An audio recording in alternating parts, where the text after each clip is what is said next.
I want you to think differently about your work. I want you to think differently about you.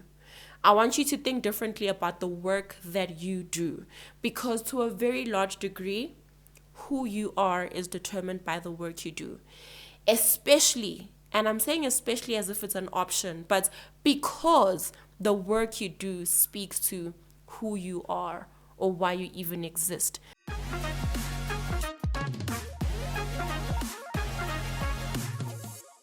Hello. Guys, I started reading this book, 0 to 1. I had no idea what it's about. And I think the reason why my former employer gave me this book is because I told them that I'm stepping into entrepreneurship and stuff. So it's really predominantly for people who are building something of their own in terms of entrepreneurship. But this book starts off with a question that really rattled me. And before I tell you what it is, here's the thing. I can't read a book and give it to somebody else afterwards. People who take books from me would be highly frustrated. My books are highlighted. They've got notes on them. It's a mess. You would never read a book that I've read, because you'd be reading 2 books in one. What the author's saying and what I think about what the author's saying. Anyway, this book chapter 1 starts with a question that really got to me. Not got to me in a bad way. It got my mind churning very, very seriously. The question is, what important truth do very few people agree with you on? I'm going to read it again. What important truth do very few people agree with you on? And asked a different way, what does everybody else agree on that you don't necessarily agree on? So, what is your answer? So, yeah, think about it. Even if it means pausing this video, think about what your contrarian view is. And I'll share mine. And I wrote it down here because I really want us to get into it, right? And I want to share an expanded view of this one view. So I've heard people say, purpose is purpose, work is work. You can't describe yourself by what you do. And I'm going to read what I wrote here, and then I'll actually allow you to tap into my scientific brain. Guys, I do have a Bachelor of Science in Engineering. I'm very geeky. I'm very nerdy. I've got a very dominant science brain. So here's what I wrote. We can't separate one's purpose from the work they do, because how else do we know your purpose unless we see it in the functions you perform? For example, I'll never know what the purpose of this TV is if I never switch it on. It's quite useless. I only know what the purpose of the television is when it performs its function. I think the Bible even says you will know them by their fruit. You will know who somebody is by what they produce, by what they do. So I highly disagree with you can't describe yourself by what you do, because that is how we know who you are. Granted, I'm somebody's daughter. I am God's child. I am I'm an aunt to nieces. There's so many facets of me outside the work that I do, but you really know me by what I produce. Because what I produce comes from the heart, it comes from my mind, it comes from the view I have of the world, the ideals I have of the world, if you know what I mean. So that's what I said, right? If we are going to spend 8 hours a day working, like think about this. This is a third of your day. 8 out of 24 hours. In fact, it's even more, because we're preparing for work, you are going to work, you're coming back. We spend so much time. Does it not make sense to do work that speaks to the very reason why you exist? I mean, if I'm going to be spending a third of my day and essentially a third of my life doing something, does it not make sense that what I do is exactly what I was designed to do? So here's my view. When others say purpose is purpose and work is work, I say purpose informs the work we do, and work is a realization of purpose. I'm thinking about, if I didn't know, let's say I don't know it's not even a let's say, I actually don't. I don't know an avocado tree from an apple tree, from a peach. Okay, I think I know a peach tree because we have a peach tree at home. But if I didn't know, and I don't know these trees, I would never know what their function or their purpose is until I start seeing apples. grow out of the tree.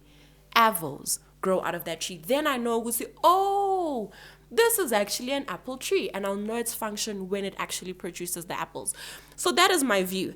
And again, I did say I'm a very scientific person. So I thought about the definition, the scientific definition of work, right? And if you know any formulas, maybe from when you were still a kid in high school or from varsity or wherever, the definition of work, now I can't see where I wrote this, but it's fine. Work, the formula, work is equal to force times displacement, right? And maybe let me simplify for people who aren't scientific. Let me describe it like this. Bowling is a perfect example. There are pins, 10 pins at the end of a bowling lane, bowling alley. And my goal is to hit those balls, hit those pins, zonke. So the force that I apply over the distance that ball has to go will determine the work that was performed. That is what it is, right? Work is equal to force times displacement. So if we're talking about work and purpose, here's what I thought about. And I'm bringing this scientific principle because scientific principles are universal, whether you believe them or not. So we can use scientific principles to daily life. And maybe that is why school is important, because it sharpens our brains and it allows us to learn principles. So work is equal to force times displacement. If I'm talking about purpose and work in the same sentence, here's what I then thought about. Purpose, if we're using that principle, work is equal to purpose times goal. And I'm saying goal because when we think about displacement, which is distance, we think about where do we want to go? How far do we want to go, right? So track with me on this formula. Let's say, I'm going to give examples. Let's say an event organizer, let's say a corporate approaches an event organizer and says, we want you to put 100 women in a room and give them a conference. So we're planning a conference for 100 corporate professionals, right? And then the lady is like, okay, who do you want speaking at this event? And the person says, we want Mpumi Mbonane to speak. What would you assume the goal of that conference is? And maybe let me ask you, if they said there are 100 women meeting in a conference and the guest speaker Mpumi, what would you assume the goal of that event is?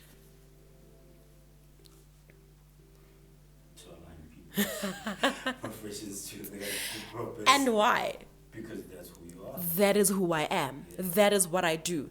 If we said we want to bring in maybe Vusitembe Gwayo as a speaker, we would know it's either about venture capital space or about business generally, right? And so here's my thing. Depending on the work, work is equal to purpose times goal. If we already, because I'm the purpose carrier, so purpose in this formula is me. We've got the purpose carrier and we've got the goal. Then we will know what work needs to be done or what work will be done. Purpose is equal to work times goal. So if you really want to know what the purpose of something or somebody is, you will ask yourself a question. What work needs to happen and what is the goal? So if I'm going to use myself again as an example because I think it's always easy. So I've found that 77% of global employees are disengaged in their work.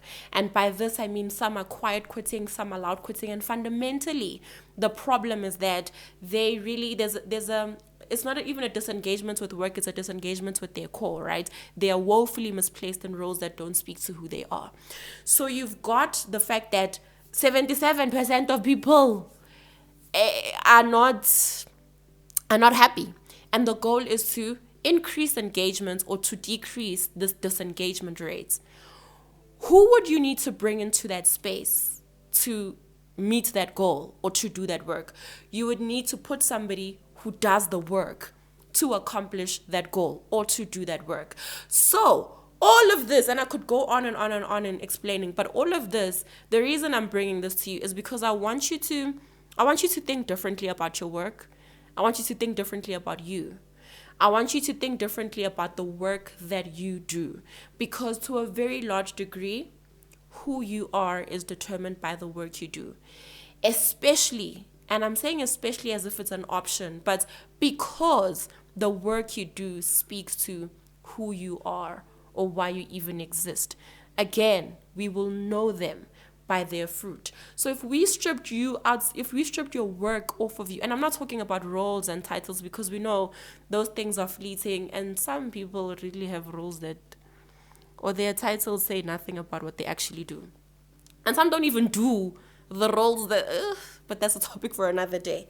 But essentially, if you took my work from me, I don't know what I would become. And I'm being so genuine and so honest about this. I've been in a very bad space in my life. But the minute I start recording content, the minute I start doing the work that I do, it's like life gets injected into my body because my work means so much to me. My work speaks to who I am. My work speaks to the very reason why I was created.